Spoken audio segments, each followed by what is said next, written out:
Hello, आज हम बात करेंगे सीटेट 2016 फरवरी पेपर 1 मैथ के बारे में। तो चलिए शुरू करते हैं। आगे चलने से पहले चैनल को लाइक, सब्सक्राइब और शेयर जरूर करिए। पहला क्वेश्चन है कि राष्ट्रीय पाठ्यचर्या रूपरेखा NCF 2005 के अनुसार प्राथमिक विद्यालयों में गणित पढ़ाने का मुख्य उद्देश्य निम्न में से कौन सा है, कौन सा नहीं है। ठीक है, बच्चे के संदर्भ में गणित का वर्णन करना, या समस्या समाधान के कौशल को बढ़ाना, या गणित के उच्चतर पढ़ाई की तैयारी करना, या बच्चे की सोच विचार प्रक्रिया को गणितीय रूप देना। तो बताइए। तो इसका ऑप्शन नंबर सी हो जाएगा। ठीक है, चलते हैं आगे। कह रहा है कि प्राथमिक स्तर पर गणित की पाठ्य पुस्तकों की सबसे अधिक महत्वपूर्ण विशेषता निम्न में से कौन सी है। पहला है कि संकल्पनाओं को जटिल से सरल रूप में प्रदर्शित किया जाना चाहिए, या संकल्पनाओं को पूर्णतया श्रेणीबद्धता में प्रस्तुत किया जाना चाहिए, या संकल्पनाओं को मूर्त से अमूर्त के रूप में प्रस्तुत किया जाना चाहिए, या संकल्पनाओं को उच्चतर कक्षाओं के संबंध से जोड़ना चाहिए। तो इसका हो जाएगा ऑप्शन नंबर 3, मूर्त से अमूर्त की ओर हमेशा बच्चों को पढ़ाना चाहिए। ठीक है, जो उन्होंने देखा है उससे, जो नहीं देखा है उसकी तरफ। ठीक है, तो चलते हैं आगे। कह रहा है ज्यामिति समझ को विकसित करने के लिए निम्न में से कौन सा श्रेणीक्रम सही है। अब ज्यामिति समझ के लिए मानसिक चित्रण, विश्लेषण, अनौपचारिक निगमन या औपचारिक निगमन। पहला ये हो गया। दूसरा औपचारिक निगमन, अनौपचारिक निगमन, मानसिक चित्रण या विश्लेषण। तीसरा हो गया मानसिक चित्रण, विश्लेषण, औपचारिक निगमन, अनौपचारिक निगमन। चौथा हो गया मानसिक चित्रण, औपचारिक निगमन, विश्लेषण या अनौपचारिक निगमन। बताइए। तो इसका हो जाएगा, बताइए क्या होगा। इसका हो जाएगा ऑप्शन नंबर ए। ठीक है, मानसिक चित्रण सबसे पहले होगा, फिर विश्लेषण करेगा उस पर, फिर औपचारिक निगमन होगा, फिर अनौपचारिक निगमन होगा। चलते हैं आगे। कह रहा निम्न में से कौन सा कथन सही है। तो कौन सा कथन सही है ये बताना है। कह रहा है स्थानीय मान सिखाने समय शून्य का परिचय दिया जाना चाहिए, या कह रहा है पढ़ाई जाने वाली प्रथम संख्या शून्य होनी चाहिए, या बच्चों में संख्या ज्ञान विकसित होने के बाद शून्य का परिचय दिया जाना चाहिए, या संख्या 9 के बाद शून्य का परिचय दिया जाना चाहिए। बताइए। तो इसका हो जाएगा ऑप्शन नंबर तीसरा, बच्चों में संख्या का ज्ञान विकसित होने के बाद शून्य का परिचय दिया जाना चाहिए। ठीक है, चलते हैं आगे। कह रहा है कक्षा 3 के विद्यार्थी को आधे की संकल्पना का परिचय देने के लिए शिक्षक निम्नलिखित क्रियाकलापों की योजना बनाता है। तो क्रियाकलाप बनाता है, पहला है कि चित्र दिखाना जिसमें आधा प्रदर्शित किया गया है। दूसरा है आधे का चिन्ह लिखना। तीसरा है बहुत सारे मूर्त पदार्थों को आधे में विभाजित करना। चौथा है कहानी या शब्दों के प्रयोग में आधा प्रदर्शित करना। तो इसका किस क्रम में लगाएंगे बताना है। बताइए। तो इसका हो जाएगा पहला। ठीक है, इसका पहला हो जाएगा। सबसे पहले बहुत सारे मूर्त पदार्थों को आधे में विभाजित करना होगा। पहले जो उसने देखा है, जैसे केला देखा है, आम देखा है, इसको आधा आधा काट के उसको समझाएंगे। ठीक है, इस टाइप पहला सही हो जाएगा। ठीक है, चलते हैं आगे। कह रहा कक्षा 1 और 2 के गणित शिक्षण और अधिगम के लिए निम्नलिखित में से कौन सा सही है। कक्षा 1 और 2 के बारे में बता रहा है। देखते हैं। कक्षा 1 और 2 में केवल गणित के मौखिक प्रश्नों को कराया जाना चाहिए। ये तो गलत हो गया, मौखिक प्रश्न को नहीं कराना चाहिए। दूसरा गया गणित या अन्य विषयों जैसे कि भाषा, कला इत्यादि में समाकलन किया जाना चाहिए। ये बिल्कुल सही है, आपस में समाकलन करना चाहिए। ठीक है, मेल चलते हैं आगे। कह रहा है यदि 1001 और 111 बराबर 1,10,000 प्लस 11 इंटू रिक्त स्थान भरना है। ठीक है, तो देखिए ऐसे में करेंगे, इसको रिक्त स्थान की जगह x मान लेंगे। ठीक है, गुणा कर लेंगे और पक्षांतर कर लेंगे तो ये हमारा आ जाएगा 101। ठीक है, देख लीजिए। चलते हैं आगे। कह रहा है यदि 15,201 में 5 का स्थानीय मान प्लस 2659 में 6 का स्थानीय मान बराबर 7 इंटू खाली स्थान इसमें भरना है। तो इसको भी देख लीजिए। पहले हम स्थानीय मान निकाल लेंगे। 15,201 में 5 का स्थानीय मान आ जाएगा 5,000, इसमें आ जाएगा 600, 6 का स्थानीय मान, इसको 7x हो जाएगा। ठीक है, दोनों को आपस में जोड़ लेंगे, ये 7x हो जाएगा। 7x के बाद 7 उधर चला जाएगा तो आपका आ जाएगा 800। ठीक है, तो इसका हो जाएगा ऑप्शन नंबर तीसरा। ठीक है, चलते हैं आगे। कह रहा है कि यदि 36 और 38 के सर्वधनात्मक गुणनखंडों का गुणनफल बराबर 999 प्लस 9 इंटू फिर खाली स्थान इसमें भरना है। तो देख लीजिए, सबसे पहले 36 और 36 के गुणनखंड कर लेंगे। वो संख्याएं जो 36 को पूर्णतया विभाजित कर देती हैं, तो ये हमने कर लिया यहाँ पर, देख लीजिए। उसके बाद 48 को पूर्णतः विभाजित करने वाली। ठीक है, फिर दोनों में 2 समान हो, जैसे 2 2 1 1 4 4 3 3, तो वो संख्याएं यहाँ लिख लेंगे। ठीक है, फिर उसके बाद कह रहा इन संख्याओं का आपस में गुणा करना है। तो इन संख्याओं का हमने गुणा कर लिया और इधर हमने x मान लिया। ठीक है, गुणा करने पर आ गया 1728, ये हो गया। पक्षांतर कर लेंगे तो 9x बराबर आ जाएगा 729, 9 इधर आ जाएगा तो x बराबर आ जाएगा 81। ठीक है, चलते हैं आगे। कह रहा है यदि 26,679 को 39 से भाग देने पर तथा 29,405 को 34 से भाग देने पर शेष फलों के अंतर को 18 से भाग दिया जाए तो शेषफल क्या आएगा। तो देखिए, इसमें भाग दे लेंगे, भाग दे लीजिएगा आप लोग। ठीक है, तो भाग दे देंगे तो शेषफल में जो अंतर आएगा, शेषफल आ जाएगा 29 और 3।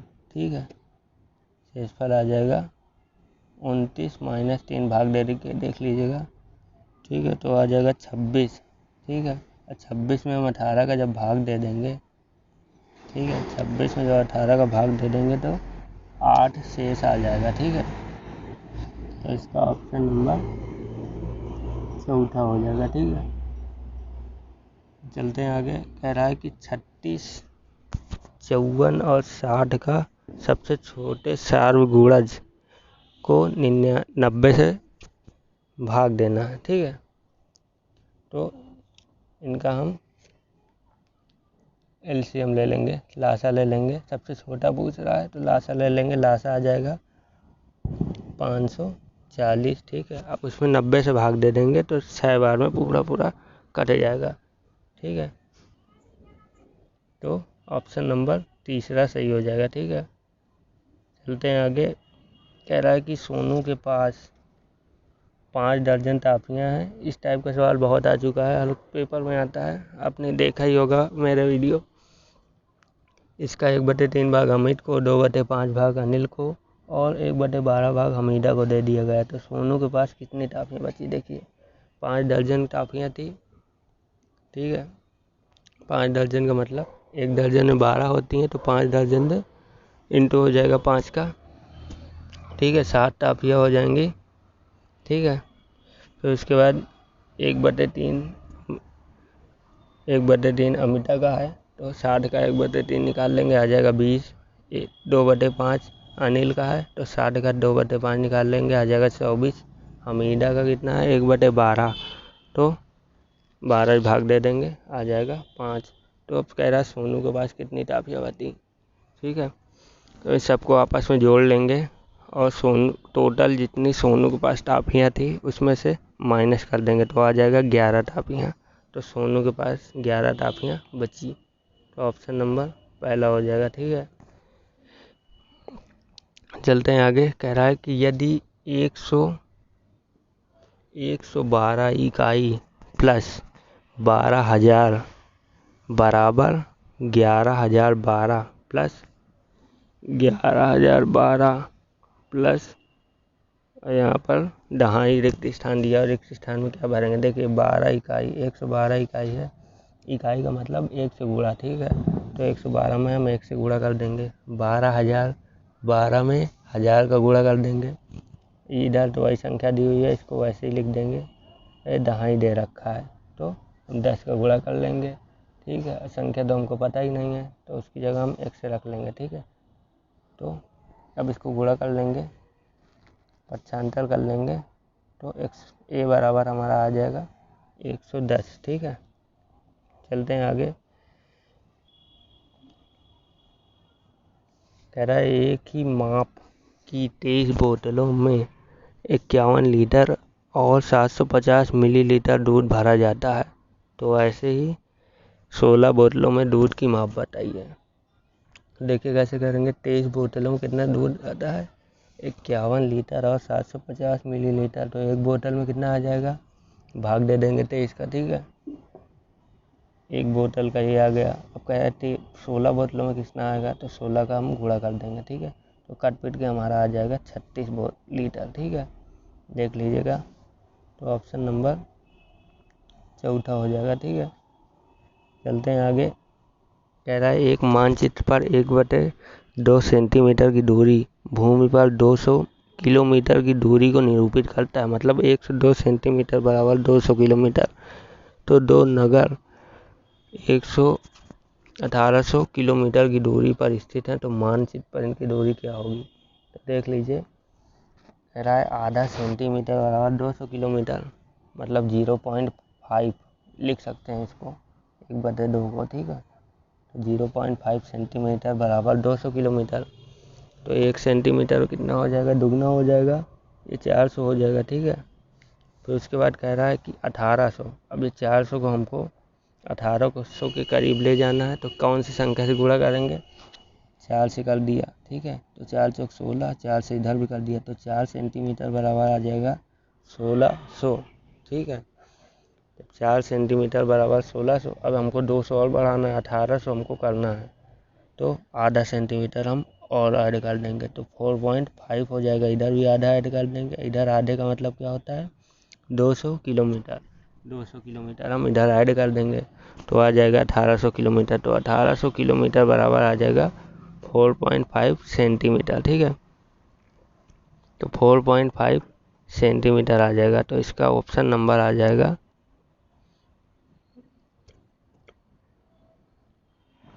कौन सा ऑप्शन नंबर आ जाएगा, ऑप्शन नंबर 3। ठीक है, चलते हैं आगे।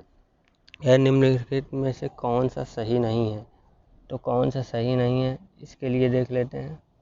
1 मिलीलीटर बराबर 1 लीटर का शतांक है।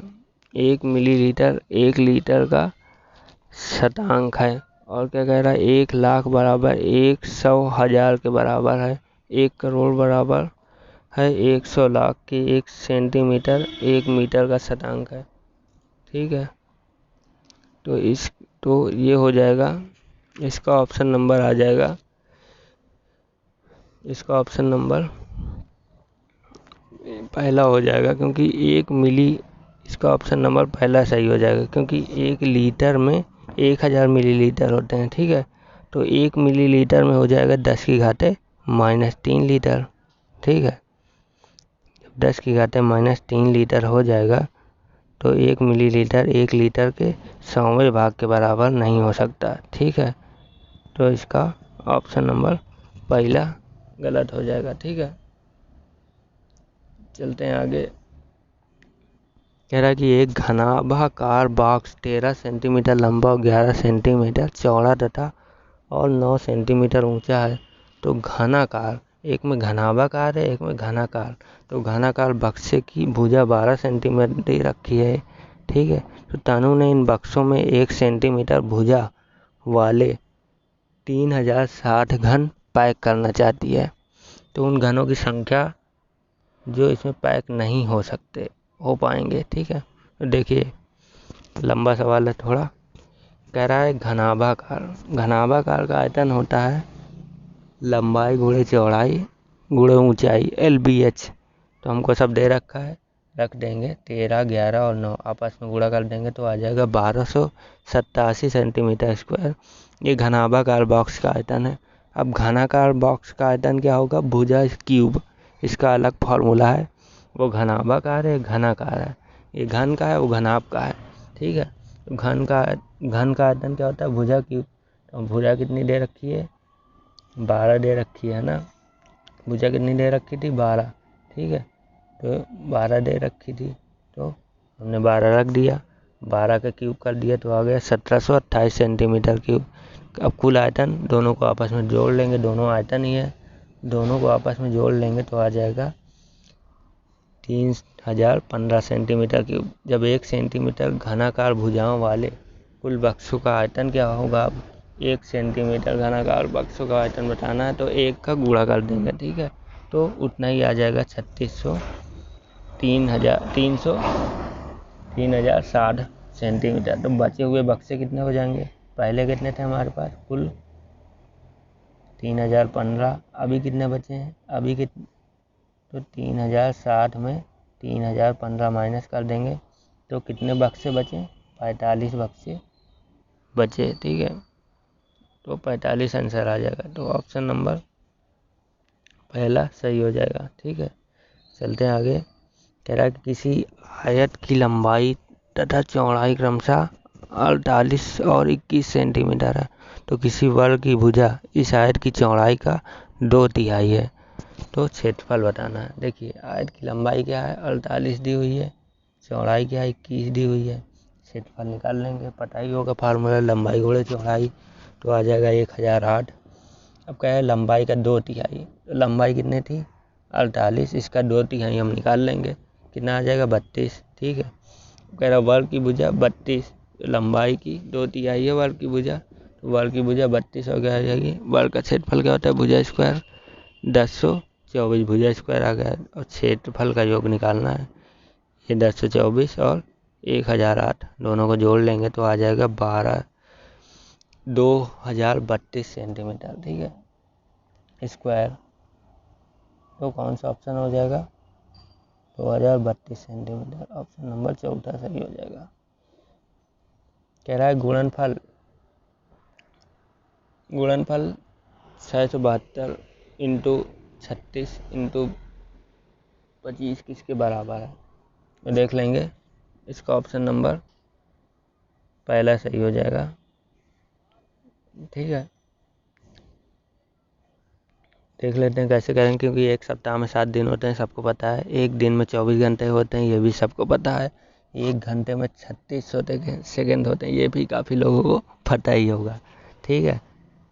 तो जब अब 24 घंटे में निकालना है, 24 घंटे में कितने सेकेंड होते हैं? तो हम 3600 का गुणा कर देंगे तो आ जाएगा 86,400 सेकेंड, ठीक है। तो एक दिन में सेकेंड कितने हो गए? 86,400, क्योंकि एक दिन में 24 घंटे होते हैं। तो 7 दिन में 7 का गुणा कर देंगे तो आ जाएगा 6,04,800 सेकेंड। तो यही एक पूछ रहा कि एक सप्ताह में कितने सेकेंड होंगे, तो 6,04,800 आ जाएगा उत्तर, ठीक है। चलते हैं आगे। कह रहा है एक ताज़ा मछली को सुखाया जाता है तो उसका भार 1/3 रह जाता है। रावी नाम का एक लड़की है, उसने 2709 किलोग्राम ताज़ा मछली 27 रुपये प्रति केजी के दर से खरीदी और उसे सुखाने के बाद 97.5 किलोग्राम प्रति दर से बेच दी, तो उसको कितना लाभ हुआ? देख लेते हैं। देखिए, ताज़ा मछली उसने कितने खरीदी? 2709 किलोग्राम। और कितने रुपए में खरीदी थी? 27, मतलब 1 किलो मछली 27 रुपये की खरीदी तो 2709 किलोग्राम कितने की हो जाएगी, गुणा कर देंगे आपस में, ठीक है, तो आ जाएगा 73,143, ठीक है। अब कह रहा है सुखाने के बाद उसके भार में कमी आ जाती, कितनी, 1/3 रह जाता है, तो कितनी, 1/3 हम निकाल लेंगे, ठीक है। 2709 का 1/3 जब निकालेंगे तो कितनी मछली बची, 903 किलोग्राम, ठीक है, 903 किलोग्राम बची। तो इसको कितने में बेचता है, 97.5, 1 किलो 97.5 रुपए की बेचता है। तो 103 कितने की बिकेगी, इसमें भी गुणा कर देंगे, ठीक है, तो आ जाएगा 88, ठीक है, 88,042.5, इसमें से माइनस कर देंगे हम, तो कितना आ जाएगा, 1,48,000, लाख नहीं होगा, 14,899.5, ठीक है। देख लीजिएगा, आसान सवाल है। तो इसका ऑप्शन नंबर कौन सा हो जाएगा, 99 है, इसका ऑप्शन नंबर चौथा हो जाएगा, ठीक है। चलते हैं आगे।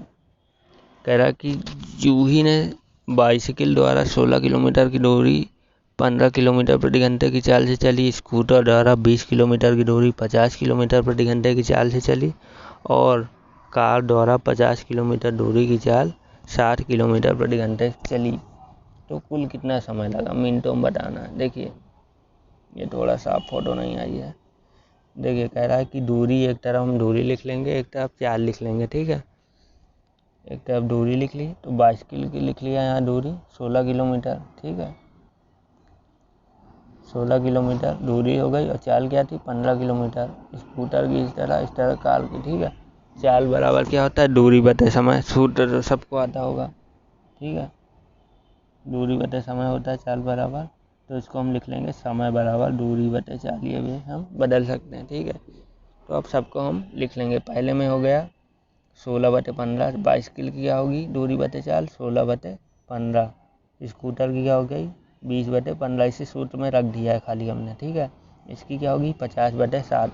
तो अब टोटल समय कितना लगा, तो तीनों को आपस में जोड़ लेंगे। देखिए हमने तीनों को आपस में जोड़ लिया, लासा ले लेंगे तो आ जाएगा 690, ठीक है, 690 घंटे आ जाएंगे, ठीक है, 690 घंटे आपका यहाँ आ जाएगा,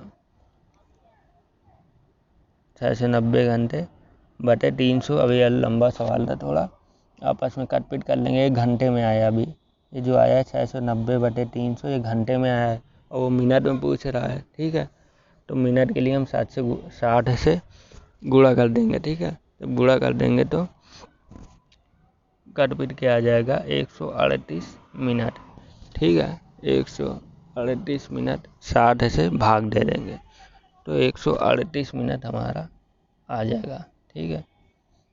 तो इसका कौन सा हो जाएगा, ऑप्शन नंबर पहला हो जाएगा, ठीक है।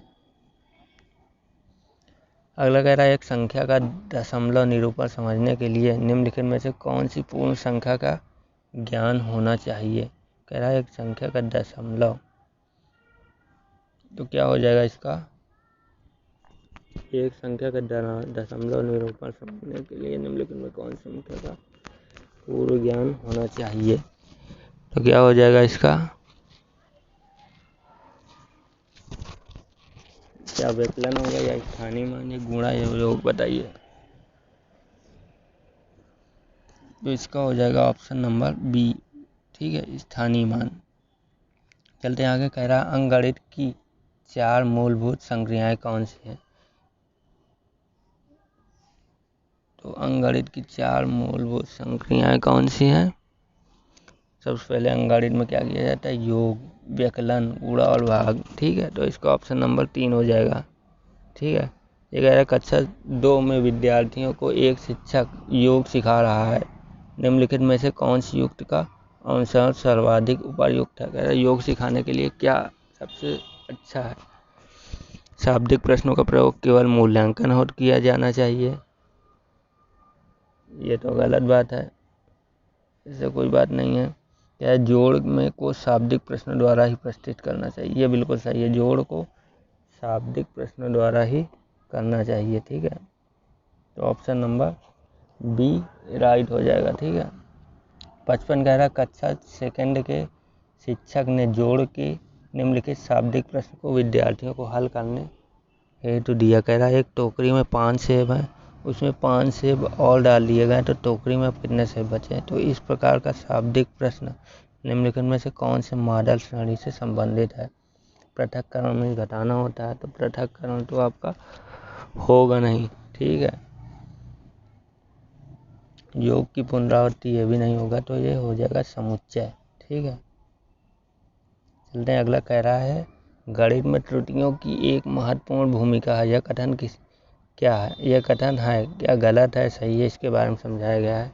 तो गणित में त्रुटियों की एक महत्वपूर्ण भूमिका है, तो ये गलत है क्योंकि त्रुटियां लापरवाही को दर्शाता है, ऐसा कुछ नहीं है। क्या सही है क्योंकि ये बोध कराती कि बच्चे के गणित की अवधारणा किस प्रकार रचना करते हैं, बिल्कुल सही है। ठीक है, इसका ऑप्शन नंबर 2 हो जाएगा। ठीक है, चलते हैं आगे। कह रहा कक्षा 4 के विद्यार्थियों को समझाने के लिए कि 1/10 1/100 से बड़ा है, निम्नलिखित में से कौन सी शिक्षण अधिगम सामग्री TLM सर्वाधिक उपयुक्त है।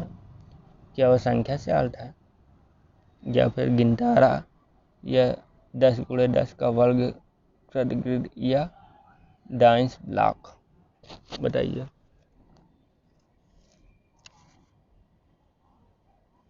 इसका हो जाएगा ऑप्शन नंबर 4, ये TLM का है। TLM है कक्षा 4 के विद्यार्थियों को समझाने के लिए सबसे उपयुक्त है। ठीक है, चलते हैं आगे। 2 या उससे अधिक 2 विमाओं वाली संख्याओं के मापों की तुलना करने के लिए निम्न में से कौन सा उपयुक्त है। क्या 2 या 2 से अधिक विमाओं वाली, बताइए। आकलन होगा, या प्रेक्षण होगा, या अध्यारोपण होगा, या प्रामाणिक इकाइयों का प्रयोग होगा, बताइए। तो इसका हो जाएगा प्रेक्षण, ऑप्शन नंबर बी हो जाएगा। ठीक है, चलते हैं आगे। कह रहा प्राथमिक स्तर पर गणित की पहेलियाँ मदद करती हैं विद्यार्थियों को मनोरंजन करने में, ऐसा तो कुछ है नहीं, मनोरंजन करने में किसी की मदद नहीं। तो समस्या सुलझाने में, कौशल को परखने में, या समस्या सुलझाने के कौशल को प्रोत्साहित करने में, या कक्षा में प्रतिभांश पत्र विद्यार्थियों को पहचानने में, बताइए। तो इसका हो जाएगा ऑप्शन नंबर 3, समस्या सुलझाने के कौशलों को प्रोत्साहित करने के लिए सभी बच्चों को प्रोत्साहित करे गए गणित की पहेलियाँ। आखिरी क्वेश्चन है, आखिरी प्रश्न है आज का, कि गणितीय संचारण उल्लेख करता है समस्याओं को सुलझाने की क्षमता में, या गणित प्रश्नोत्तरी में भाग लेने के कौशल में, या गणित के कक्ष में बोलने की क्षमता में, या गणितीय विचारों को समाहित और संगठित करने में, बताइए। तो इसका हो जाएगा ऑप्शन नंबर डी, गणितीय विचारों और समाहित और संगठित करने की क्षमता में। ठीक है, तो आज का वीडियो यहीं तक है। लाइक और सब्सक्राइब जरूर करिएगा चैनल को। तो चलते हैं, बाय बाय।